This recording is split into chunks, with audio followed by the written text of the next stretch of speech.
Estamos de vuelta aquí en No Hay Derecho, lo anunciamos antes de irnos a la pausa. Está ya aquí en nuestros estudios el doctor Richard Concepción Carguancho, ustedes lo conocen bastante bien. Él es juez y hace parte de la Sala Penal Nacional y viene desarrollando un trabajo que no solo ha sido conocido en términos de la difusión que han tenido los casos emblemáticos que ha sabido llevar adelante, sino reconocido por, digamos, las resoluciones, algunas de ellas que, por cierto, apuntan, según lo que la población ha dicho cuando se le ha preguntado sobre esto, en la dirección de administrarla en igualdad de condiciones para quienes estén sometidas a ella. Doctor Richard Concepción Carguancho, qué gusto saludarlo, muy buenos días. Gracias por venir a conversar con nosotros. Buenos días, en verdad para mí es un honor y estar en vuestro programa para responder a cualquier interrogante. Claro está, con las limitaciones del caso que me demanda la función. De acuerdo, entonces quisiéramos comenzar con una evaluación o una reflexión más general en torno a lo que ha terminado siendo este año bastante intenso, es decir, un año que no se ha parado literalmente, con, diría yo, un elemento que ha sido significativo, por lo menos desde el lado de quienes no estamos en el sistema de justicia, pero sí lo apreciamos con mucha cercanía, que se ha podido ver la actuación de jueces y fiscales a través de la difusión bajo el principio de publicidad, ¿no? ¿Cómo diría que ha sido este año en términos de no solo la complejidad de los casos, sino la dinámica que han establecido para tratar de cumplir los plazos y estas cosas que son, digamos, parte del debido proceso? Muy bien, en principio, en la Sala Penal Nacional, como es muy conocido por toda la ciudadanía, se ven casos complejos en donde se investigan a presuntas organizaciones criminales, y todo caso que se ventila prácticamente trae aparejado una investigación de alrededor de 50 imputados para arriba. Aparte de los delitos que se investigan en cada caso. No se investiga, por cierto, un solo delito, sino una pluralidad de delitos a una pluralidad de investigados, y son casos, por la naturaleza misma de los hechos investigados, son casos complejos. Bueno, creo yo que la Sala Penal Nacional, como un órgano especializado que ve temas de criminalidad organizada, creo yo que ha estado a la altura de las circunstancias como una entidad especializada, en donde creo yo que se han privilegiado y se han observado a cabalidad los principales principios que debe impartir todo debido proceso. Por ejemplo, un punto que hay que tener en cuenta, lo que usted hablaba, el tema de la publicidad. La ciudadanía ha podido acceder a cómo se llevan las audiencias en la Sala Penal Nacional, bajo el principio de contradictorio. En cada audiencia, como es bien sabido, se escucha la posición de las dos partes, de la parte, digamos, que solicita el pedido y de la parte que repele el pedido. Y al final, el juez, escuchando a ambas partes, toma la decisión que corresponda. Obviamente que el juez puede tomar la decisión en uno u otro sentido, puede ser pasible a críticas, y eso es saludable en un Estado democrático, pero creo yo que lo que hay que resaltar es que la ciudadanía ha visto en vivo cómo prácticamente se concretiza el principio de publicidad respecto a cómo se llevan los casos. El otro principio que me interesa un poco destacar es que las audiencias, creo yo, en general de todo el sistema de la Sala Penal Nacional, no solamente a nivel del nuevo Código Procesal Penal, sino también de todos los sistemas que ven el Código de Procedimientos Penales, creo que ha sido llevado con mucho tecnicismo, con mucha rigurosidad, y creo yo que los magistrados, que han estado a la altura de las circunstancias. Es cierto que pueden haber críticas, pueden haber errores, pero eso es parte del sistema democrático y de un sistema de justicia. De acuerdo, además que se pueden encauzar dentro del mismo proceso, ¿no? Doctor, muy buenos días. Yo quería comenzar preguntándole, porque revisando para esa entrevista veía que usted tiene una serie de investigaciones fiscales, es decir, ni siquiera procesos disciplinarios internos, sino que hay investigaciones de la Fiscalía, investigaciones preliminares contra el doctor Richard Concepción Carguancho por supuestos delitos. Entonces yo le pido por favor, para que sea de conocimiento público, que usted nos diga ¿qué investigaciones tiene ahora? ¿Por qué lo están investigando en términos fiscales? Y si tiene también alguna otra investigación o proceso disciplinario. Bueno, en verdad tengo varias investigaciones que están a cargo del órgano especializado del Ministerio Público, encargado de ver temas de delitos de jueces, ¿no? Aparte tengo diversas investigaciones disciplinarias dentro de la OMA, pero quiero enfocarme más que todo a aquellas investigaciones que están siendo llevadas por el Ministerio Público. En realidad son varias, solamente para una de ellas es por ejemplo, el caso de César Álvarez, que me ha denunciado por asumir el caso de la Centralita cuando estaba en Chimbote, y el fiscal que dispone la apertura o la de las investigaciones fue el fiscal Rodríguez Montesa, ¿no? Bueno. Tengo otro caso en donde se me ha aperturado una investigación preliminar por el caso de Orellana, en donde se me atribuye abuso de autoridad por el caso de Rodolfo Orellana Rengifo, por llevar a cabo una variación de comparecencia a prisión preventiva. Tengo también, hasta donde recuerdo, también otro caso que tiene que ver con una investigación, una denuncia que fue planteada por Gerald Oropesa López en contra de mi persona, y que la fiscalía, no recuerdo en verdad el nombre del fiscal que dispone, pero se dispone también a aperturarme una investigación preliminar bajo cuando vi un tema de prueba ilícita y se me atribuye el hecho de que habría cometido arbitrariedad en el caso de Oropesa López también. Eso es hasta donde recuerdo. Creo yo que tengo más, en verdad, ya, pero tomo con mucha seriedad todas estas investigaciones, pero en realidad todavía no me he dado el respiro necesario como para leerlo con detenimiento y absolver como corresponde. Claro. Pero de primera impresión sí tengo la idea de cada uno de ellos.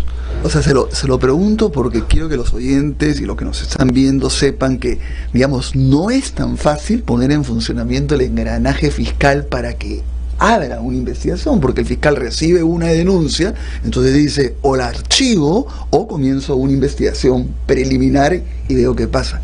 Entonces acá son denuncias que vienen de Oropesa, de Álvarez, de Orellana, de personas que están procesadas, condenadas por gravísimos delitos, y de repente logran que el fiscal comience a investigar. ¿A quién? Al juez Richard Concepción Carguancho, que implica además que tiene que presentar documentos, ir a declarar. Entonces sí llama la atención profundamente y poderosamente que hayan estas investigaciones tan impresionantes, porque le quitan muchísimo tiempo. Es decir, usted, digamos que ya tiene una carga enorme con los casos y encima tiene ¿no? ¿Cómo hace? Porque finalmente no puede dejar de responder esas denuncias, porque esas avanzan si uno no responde también. Exactamente, pero lo que más al menos llamó más mi atención es que, bueno, todas las dos últimas que le mencionaba son en base a una denuncia de parte y se inicia una investigación preliminar, ¿no? Bueno, y quien le habla siempre es muy respetuoso de las instituciones y se somete a todo tipo de investigación. No tengo ningún problema, en verdad, pero lo que sí me llamó la atención, por decirlo menos, fue el caso de Álvarez, por ejemplo. En ese caso tiene que ver con un tema de que yo asumí el abocamiento al caso de la Centralita cuando se habían producido inhibiciones digamos en Ancash, cuando estaba en la Corte Superior de Justicia de Ancash, y cuando llega por el sistema aleatorio a mi juzgado, yo decidí asumirlo porque entendí que no tenía ninguna incompatibilidad con dicho caso. Pero bueno, el motivo de la denuncia de Álvarez fue por haberme abocado a ese tema cuando no debía hacerlo. Pero además, esa denuncia fue vista por una Fiscalía Superior en el Santa, y en primera instancia archiva liminarmente la denuncia. Es en base a una apelación que llega a un fiscal supremo, y el fiscal supremo decide, sostiene de que debe aperturarse una investigación preliminar. Y este es Víctor, sí, así es.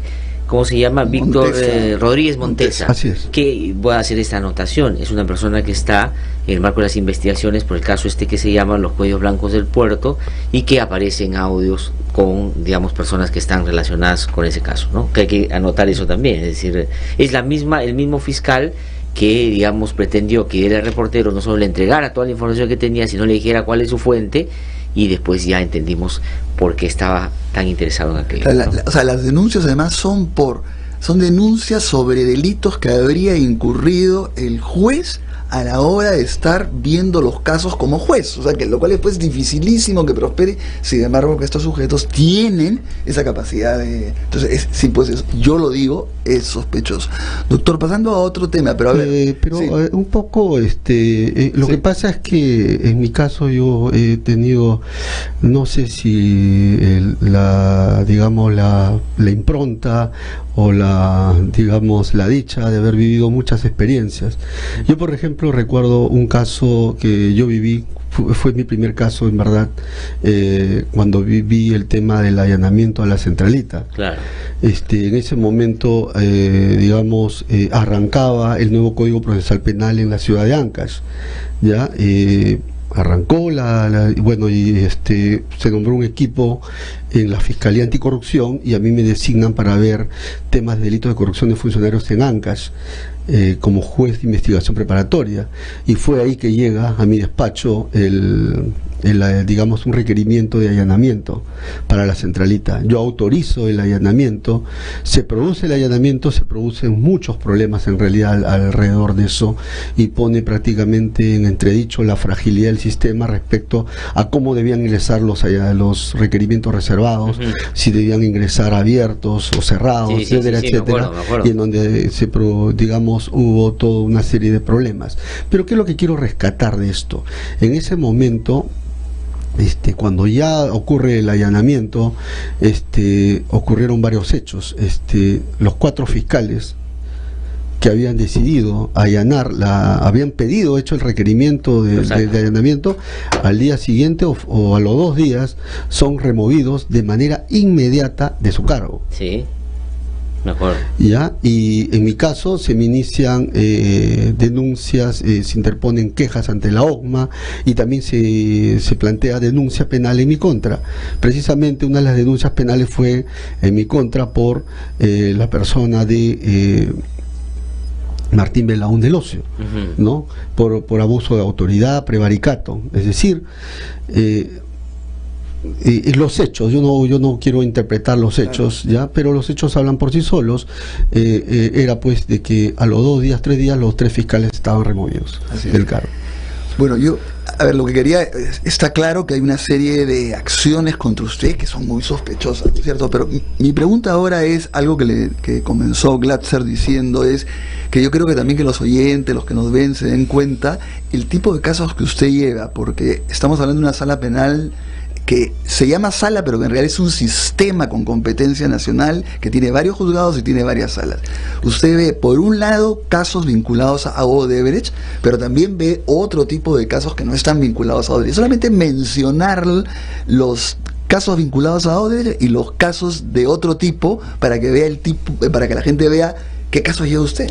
Muy bien, antes de todo quiero un poco resaltar, ayer precisamente ha sido el aniversario de la Sala Penal Nacional, digamos, una institución especializada en la administración de justicia, creo yo, con toda una tradición que viene digamos, desde hace muchos años, muy consolidado, creo yo, a lo largo del tiempo, y creo que siempre, a lo largo del tiempo, también, valga la redundancia, ha estado siempre a las alturas de las circunstancias. 21 años cumple, ¿no? Sí, así es, ayer justamente fue.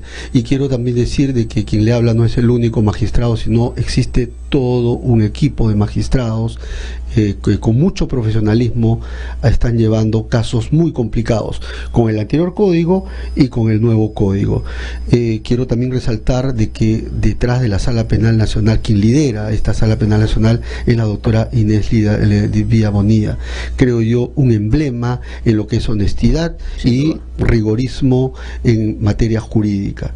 Y también detrás de cada, digamos, de los jueces tenemos todo un equipo personal administrativo administrativo, personal, digamos, notificaciones que en verdad están en el anonimato, pero que ni se imagina cómo trabajan cada vez que llega un requerimiento. Llegan requerimientos más o menos a veces de 10, 15 tomos y ellos tienen que ir a notificar a todas las partes. Y prácticamente desde la noche en que llega están notificando. Mi reconocimiento en verdad a los servidores judiciales y también mi reconocimiento a todo el área de notificaciones y a todo el engranaje en verdad que trabaja detrás de cada audiencia. A veces cuando vemos las audiencias vemos tan solo al juez y a las partes procesales, pero nadie imagina el trabajo que hace posible precisamente esa audiencia, en recepcionar los pedidos, en digamos, en verificar hoja por hoja los pedidos, en hacer las notificaciones, en ubicar a los justiciables a las partes procesales, es decir, todo un equipo muy profesional en verdad que trabaja a nivel de servidores y también, por qué no decirlo, a nivel de jueces. Bueno, pero ya se ha tocado ese punto, yo le preguntaría lo siguiente. Si es así, y comparto, tiene más de 20 años, 21 años, cumplió un rol además fundamental en toda una serie de casos muy conocidos, pero ¿por qué entonces? Yo me acuerdo que entró el presidente anterior de la Corte Suprema del Poder Judicial, Duverly Rodríguez, y en su discurso inicial criticó a esta Sala Penal Nacional. El doctor Lecaros, que acaba de ser elegido presidente del Poder Judicial, sus primeras declaraciones ante la prensa. Cuando le preguntan qué cosa es lo que va a hacer una vez evaluar la Sala Penal Nacional. Evaluar la Sala Penal Nacional, y habla mal de dos de las salas, y concretamente se refiere a usted, ¿no es cierto? Diciendo que hay un juez ahí que es muy popular. Hay un juez muy popular, un juez famoso, pero que especialistas dicen que sus resoluciones no están como corresponde. Pero le aumento una a eso, que digamos no se tome en cuenta para entender por qué no está en la lista de los aprecios, en la lista de aprecios de algunos vocales supremos. Ya Ernesto dijo de Duverly Rodríguez, ahora Lecaros, pero hay un audio muy significativo entre César Hinojosa Pariachi y Ángel Romero. Claro. Dos personas que estaban en línea de carrera para ser presidente del Poder Judicial. O sea, si no habían salido los audios, cualquiera de ellos podía haber sido presidente del Poder Judicial, y empiezan a conversar y dicen, ¿no es cierto?, sobre esta nueva sala anticorrupción que se ha creado, ese sistema, y qué se hace con la sala penal. Y vuelven a hablar, Richard Concepción Carguancho dice, bueno, que postule, pues, es tan bueno que postule, agarrará la plaza, pues. O sea, digamos, ahí ha habido siempre, o por lo menos en los últimos años, en algunos vocales supremos, un particular interés, y diría yo, animadversión de la sala, con la Sala Penal Nacional. ¿Cuál es un poco su interpretación, digamos? Bueno, particularmente cuando estaba de presidente el doctor Duverly, creo que ha sido pública mi crítica hacia el doctor Duverly. Yo siempre critiqué por qué razón se había puesto prácticamente todo el foco de atención en la Sala Penal Nacional y prácticamente no decía nada del otro sistema, que prácticamente vemos casos similares.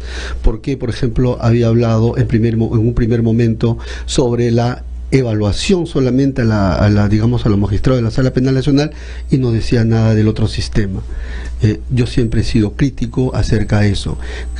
Creo yo que las instituciones están por encima de los hombres, pero si se va a dar un mecanismo de reforma, tiene que ser un mecanismo que digamos que se haga con mucho criterio técnico y sin que esté pues nada detrás de ello, ¿no?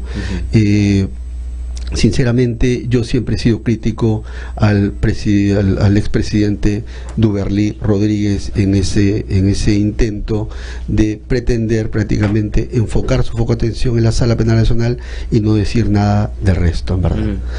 Pero además, yo, por ejemplo, quiero decir respecto a lo que siempre se dice, a lo que siempre ha sido materia de crítica, quien le habla toma decisiones, y muchas veces mis decisiones quizás pueden ser materia crítica, y qué bueno que lo sean, pero que sean materia de una sana crítica, como dentro de un sistema democrático. Mucho se habla acerca de que mis decisiones, por ejemplo, no van a tono con lo que dice los especialistas. Creo yo que para empezar hay que evaluar esa frase.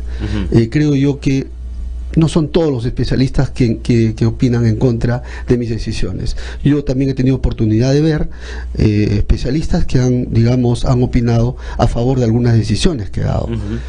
Lo segundo, cuando se hablan de los especialistas, creo yo que hay que tomar el tema con pinzas. Muchos hablan de que estos especialistas actúan con la mayor objetividad. Creo yo que no.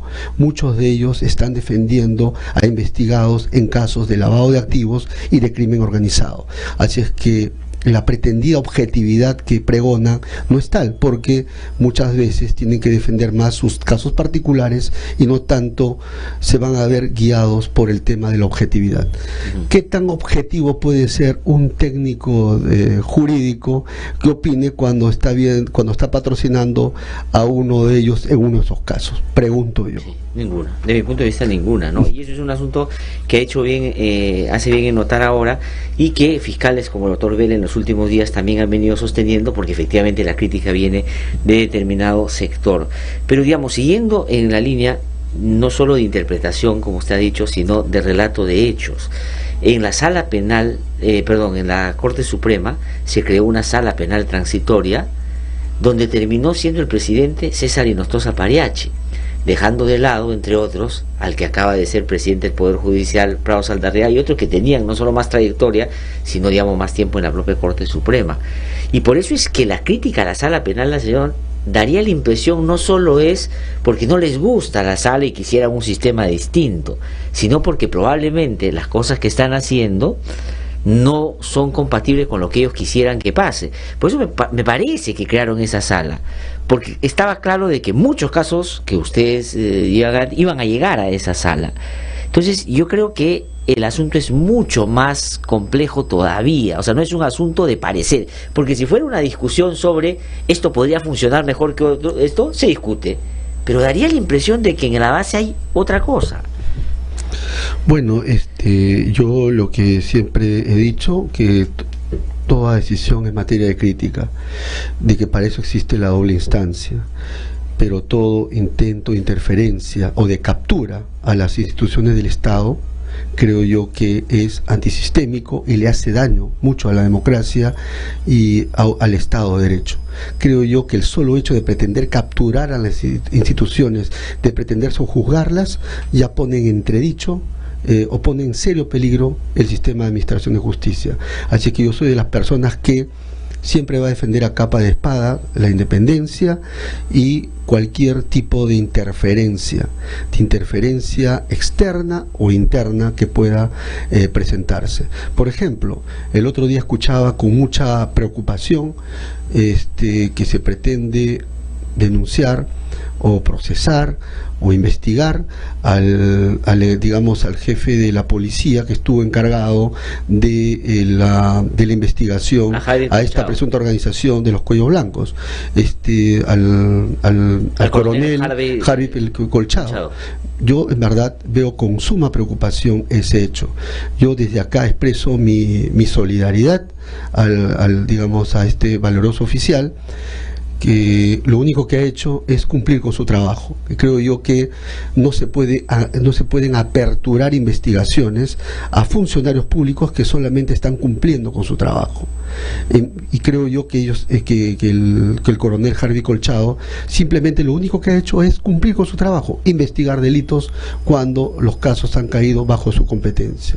Lo mismo digo de las fiscales del Callao, Sánchez y la doctora Castro, que con mucha valentía, pero no solamente con simple valentía, sino con mucha rigurosidad técnica, están conduciendo esta investigación tan compleja como los cuellos blancos. Doctor Concepción, ¿y cómo ha visto la aprobación de esta ley que crea el delito de financiación ilegal de los partidos políticos, que chocaría con el concepto de un ilícito sobre lavado de activos? ¿Cómo ve esta ley? ¿Cómo considera que esto afecta los procesos? Bueno, por este lado yo quisiera excusarme de dar una respuesta, porque estoy viendo muchos casos que están vinculados con el tema que usted acaba de mencionar. Ya. Ahora, pero con lo que sí, digamos, ha tenido un diálogo inevitable es con lo que ha mandado el Tribunal Constitucional en materia de prisión preventiva o discusiones que se dan en el marco de ella. De hecho, en el caso de Fuerza 2011, inicia usted su participación, ¿no es cierto?, o su resolución, cuando ya dicta su determinación, diciendo que esto está acorde con el Tribunal Constitucional. Pese a que usted había en algún momento expresado también algunos puntos de discrepancia con lo que el tribunal mandaba, porque es también en el marco de lo que uno puede decir. ¿Cómo se hace para armonizar eso también? Porque ahora no solo hay una exigencia de el buen manejo y desempeño del juez, sino el que se tiene que condecir con lo que manda el Tribunal Constitucional, no esta doble argumentación, sobre todo cuando se trata de libertad. Bueno, todos hemos sido testigos de la sentencia que ha expedido el Tribunal Constitucional. Siempre lo he dicho, soy muy respetuoso de las decisiones del máximo intérprete de la Constitución. También lo he manifestado de que personalmente la estoy acatando. Es más, debo acatarla porque es el máximo intérprete de la Constitución, a pesar de que algunas veces he dicho que discrepo de muchos de los argumentos que ahí se han vertido, porque para empezar fue una decisión de 4-3, como se ha visto, es decir, no ha sido una decisión clara, sino ha sido, como se dice, prácticamente entrando prácticamente a la controversia. Hay muchos argumentos ahí vertidos con los cuales no comparto. Es más, yo comparto más los criterios esbozados por los tribunos Sarbón de Taboada y por Marianela Ledesma. Pero muy a pesar de eso, lo claro y objetivo es que salió una sentencia de 4-3 en donde ha fijado nuevas pautas, y quien le habla es muy respetuoso de esa decisión, y lo único que está haciendo es observar escrupulosamente todo lo que establece esa sentencia en mis decisiones, todas las decisiones en realidad que estoy adoptando. Ahora, ¿y cómo contesta usted cuando le dicen el doctor Concepción Carguancho aplica la prisión preventiva como regla y no como excepción? Es un juez canero. O sea, digamos, ¿usted se considera que está abusando, que hay un exceso de la prisión preventiva? ¿Cómo responde? Ya sé que da para mucho, pero ¿cuál sería su argumento central? Mira, yo creo que detrás de esto hay que ver de que en realidad hay toda una campaña. En realidad yo creo que hay una campaña, no sé si orquestada, no sé si organizada, pero lo cierto es que hay una campaña de querer pretender caricaturizarme de alguna manera. Hace un rato hablaba acerca del tema concerniente a que siempre, por ejemplo, dicen las decisiones del juez, de mi persona, van en contra de lo que dice la academia, los especialistas, los juristas, y eso hemos visto que no es tan exacto. Es tan solo un sector de los juristas que no está de acuerdo, y es saludable que sea, pero lo que sí me llama la atención es que quienes opinen y critiquen acérrimamente mis decisiones son abogados que defienden a investigados de casos que estoy viendo. O sea, eso no me parece tan objetivo, que digamos. La crítica, bienvenida, pero creo yo que no se puede pretender disfrazar, digamos, bajo el manto de objetividad cuando hay un claro conflicto de intereses, creo yo. Por eso, esto de que mis decisiones van en contra de los juristas, hay que tomarlo, digamos, en su real dimensión. Ahora, respecto a lo que usted menciona, igualmente es otro cliché que se pretende atribuirme. Quien le habla trata de ser ponderado en las decisiones, pero debe tenerse en cuenta algo muy claro. Quien le habla no ve delitos comunes, quien le habla no ve delitos de mediana intensidad, quien le habla ve investigaciones seguidas contra presuntas organizaciones criminales, contra presuntas estructuras criminales, en donde no solamente tienen aparatos incluso de aniquilación, o sea, de sicarios. He tenido ocasión de ver hace poco un caso que he visto, Barrioquín, que ya está pasando para etapa intermedia, para, digamos, juicio oral, en donde prácticamente se ve dentro de la estructura un equipo un ala digamos vinculada al sicariato. Es decir, no se ven casos. Claro, por eso yo le había preguntado qué tipo de casos veía, porque a veces uno cree que solamente ve los casos de Ollantumala, de que hay Barrio King es un caso que ve que es también pues, sí. Bueno, y por los ejemplos de quienes han terminado denunciando, Álvarez, Gerardo Oropesa, Orellana, son casos, digamos, que tienen características distintas también. A veces tienen conexión política, pero tienen otras particularidades también. Lo que quiero decir, y esto lo ha dicho, claro, y no lo he dicho yo, o sea, lo ha dicho la propia Corte Suprema, o mejor dicho, una directiva del presidente de la Corte Suprema en su momento, y luego la casación de Moquegua, cuando habla de las organizaciones criminales. Y dice que las organizaciones criminales, si se establece la existencia de una presunta organización criminal per se, genera en potencia peligro de obstaculización y peligro de fuga para los investigados. Claro, tal vez ahí todavía la población no está acostumbrada a algunos, y es muy difícil, un tema muy técnico, pero una cosa es hablar del peligro de fuga, de obstaculización de una persona individual que de una organización criminal. Ahí los métodos son completamente diferentes. Yo le confieso, por ejemplo, ya tenía un caso ya que ya no lo estoy viendo, ya perdí prácticamente jurisdicción, así es que puedo hablarlo. He visto casos de un testigo protegido que estaba dando información en un determinado caso. Lamentablemente no va a llegar a juicio oral este testigo protegido, que siempre se pide develar la identidad, digamos, a viva voz, ¿no? Para digamos, garantizar a plenitud los derechos fundamentales. Bueno, este testigo protegido ha sido asesinado prácticamente por la maquinaria criminal, y esa es una realidad con la que son casos de esa envergadura que se ven en la Sala Penal Nacional. Sí. Doctor Richard Concepción, quería preguntarle yo, usted ha dicho, y eso en democracia es un asunto que por cierto hay que procurar sostener, que la crítica es saludable. Todos los ciudadanos tenemos el derecho y la posibilidad de criticar una sentencia, pero también dentro y en el marco del ejercicio del debido proceso hay la pluralidad de instancias. Puede una persona que está procesada apelar, pero ahí también han habido algunos momentos en el que la manera como han actuado sus superiores, la sala que está por encima en términos de la apelación que les llega, no digo por el razonamiento, que uno también puede cuestionarlo, sino por las formas también. A mí me llamó mucho la atención, por ejemplo, la sala que preside el doctor Salguanay, porque pudo haber dicho lo que tenía que decir sobre lo que usted hizo, pero de una manera distinta. Pero me da la impresión, por lo menos a mí, que trató de hacer escarnio, ¿no es cierto? Y daría la impresión de que había ahí una especie de, como digamos, ensañamiento en términos de no solo no estar de acuerdo con lo que usted hizo, sino de hacerlo notar de determinada manera. ¿Cómo se hace? Porque eso es lo que después se toma también como argumento, sin ser jurídico, ¿no es cierto? Dicen, ¿han visto ustedes cómo su proveedor dice que esto, el copy-paste, que no sé qué? ¿Cómo le parece eso? Bueno, en verdad yo no quiero opinar sobre eso, también me voy a excusar, pero lo único que quiero hablar acerca de este famoso copy-paste, ¿no? Que siempre se ha hablado.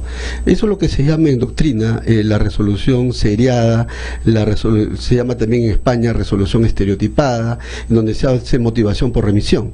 Y la motivación por remisión es digamos, es un tipo de motivación válida en todo sistema jurídico, no solamente en el Perú, sino también en el extranjero. He tenido ocasión de ver de que muchas veces en España, por ejemplo, se ha validado la motivación por remisión, y acá en el Perú he encontrado el propio Tribunal Constitucional ha señalado de que la motivación por remisión es válida. Es más, he tenido ocasión de ver un caso, ya he ubicado ya, en donde que llegó al tribunal, en donde prácticamente un órgano superior había cogido en su integridad, verificando, claro está, los elementos de convicción, el postulado de la fiscalía. Y un tema que se discutió fue ese, y el Tribunal Constitucional terminó validando bajo la idea de que también es válida la motivación por remisión, porque al final de cuentas lo que interesan son los elementos de convicción. Claro. Yo creo que por encima de todo está la justicia probatoria, por encima de la justicia retórica. Lo que van a mandar son los elementos de convicción, y los elementos de convicción están ahí. Sí. Si existen, darán para una medida. Si no existen, no van a dar para una medida. Y el juez, cada vez que dicta, a veces por la premura del tiempo, solamente verifica la información. ¿Ya? Eso obviamente no releva al juez de ir con detalle en cada caso. ¿Cómo maneja, digamos, una persona, un juez como usted, la popularidad que tiene en términos de lo que la gente opina sobre su trabajo? Porque hay dos preguntas interesantes que le agregaron a las que usualmente hacen sobre el desempeño de algunos jueces y fiscales. Y una tiene que ver si es que consideran de que están motivados por algún interés que no sea el legítimo en un proceso. Y la gente dice que no están motivados por otro interés mayoritariamente. Y cuando le preguntan por objetividad, está a la par del nivel de aprobación que pasa el 70%, y la gente no percibe una persecución solo por perseguir, sino que hay elementos para hacerlo. Pero eso, digamos, algunos dicen, puede no ser tan bueno también, porque el juez se puede terminar creyendo eso y actuando solo en consecuencia con el aplauso de la gente. El año pasado hasta lo nominaron en el Hombre del Año, este año probablemente aparezca en esa lista también. Hay algunos que hicieron polos inclusive con su foto y después ya no le gustó tanto otras resoluciones, pero a lo que voy es, ¿cómo manejar eso? ¿Cómo lo maneja? Yo creo que los años te dan ya la fuerza como para no dejarse obnubilar por cualquier cosa. O sea, yo soy muy responsable, le habla, es muy cuidadoso respecto a todo ese tema. Yo tomo con mucho honor, con mucha responsabilidad el cargo que se me ha conferido. Lo único que aprecio en verdad las muestras de reconocimiento de la población, pero por encima de todo está mi cumplimiento de la ley. Hay veces en las cuales tengo que tomar una decisión, hay veces en que tomo otra decisión en cada caso, pero créaseme de que solamente lo que hago es aplicar la ley por igual para todos. Ese es el principio que guía mi actuación. Para mí, como vuelvo a reiterar, es un honor que se reconozca mi trabajo, pero creo yo que el punto central de actuación en mi persona es el cumplimiento de la ley. Una última pregunta, ¿no? Porque muchas veces, también en la época del doctor Duberly Rodríguez y ahora también en la época del doctor Lecaros, se hablaba y se decía, nadie sabe cómo estos jueces han llegado a la Sala Penal Nacional, incluso no son titulares de la Sala Penal Nacional. Entonces, ¿podría aclarar esto, por favor, de cómo llega usted y cuáles son? Usted es titular, usted es provisional. Esto es importante para que la gente tenga claro, ¿no? Bueno, en su oportunidad, cuando el doctor Duberly se manifestó de los miembros de la Sala Penal Nacional, había hecho unas críticas. Las críticas son saludables, porque por eso y eso a veces nos permite también dar respuesta. Los miembros de la Sala Penal Nacional, yo tengo el mayor respeto por todos los miembros de la Sala Penal Nacional, empezando por la doctora Inés Villabonía y por todos los magistrados que conforman las salas y también los juzgados. En verdad, tengo el mayor respeto. Todos ellos, y quien le habla, no ha ingresado por un tema personal, sino que cada vez que se postula la nominación de un magistrado a la Sala Penal Nacional, eso pasa por el tamiz del Consejo Ejecutivo del Poder Judicial. Por cierto, todos los magistrados ahí son magistrados titulares, pero en otras sedes. Pero cada vez que se propone quiénes van a ser miembros de la sala, eso es propuesto al Consejo Ejecutivo, y el Consejo Ejecutivo evalúa los currículos de todos, de los postulantes, y al final toma la decisión respecto a la designación de cada uno de ellos. Es decir, al final de cuentas hay un criterio, creo yo, técnico que está detrás. Y no lo digo yo, sino que además el trabajo de mis colegas, tanto de primera instancia como segunda instancia, con los fallos que están emitiendo, prácticamente grafican la rigurosidad con el cual actúa. Y además quiero un poco clarificar, fin de año, ¿cómo nos viene a la Sala Penal Nacional? Nos viene con mucho trabajo, les cuento. Prácticamente todas las entidades están con una agenda copadísima. Y los cuatro, particularmente, que es el caso que conozco más de cerca, los cuatro juzgados de investigación preparatoria ya prácticamente tienen detenidos para las fechas navideñas. un juzgado de alrededor de 12, otro de 18 y un juzgado que sí está batiendo récord. Siempre bate récord, siempre lo digo al doctor Mendívil. Siempre el doctor bate los récords con el número de imputados que llega. Tiene un requerimiento de alrededor de más de 50 personas con prisión preventiva. Y esto ya ha sido planteado, tengo entendido, y creo que se están programando las audiencias. Por eso preguntaba, son todas estas bandas que uno ve en televisión, sí, que son capturadas, inmediatamente van. Sí, donde primero pasa el control de identidad, claro, y luego ya la Fiscalía, de ser el caso, plantea el requerimiento de prisión preventiva. Imagínense de que toda la sala está trabajando, y no solamente los jueces, los especialistas, está trabajando todo el equipo de notificaciones, todo el engranaje de la Sala Penal Nacional, que en verdad están trabajando con mucho profesionalismo. Y nuestro reconocimiento por eso. Doctor Richard Concepción Carwancho, muchísimas gracias por haber venido a conversar con nosotros. No, un gusto. Que le vaya muy bien, muchísimas gracias. Tenemos que ir a una pausa, regresamos un instante, estamos aquí en No hay Derecho.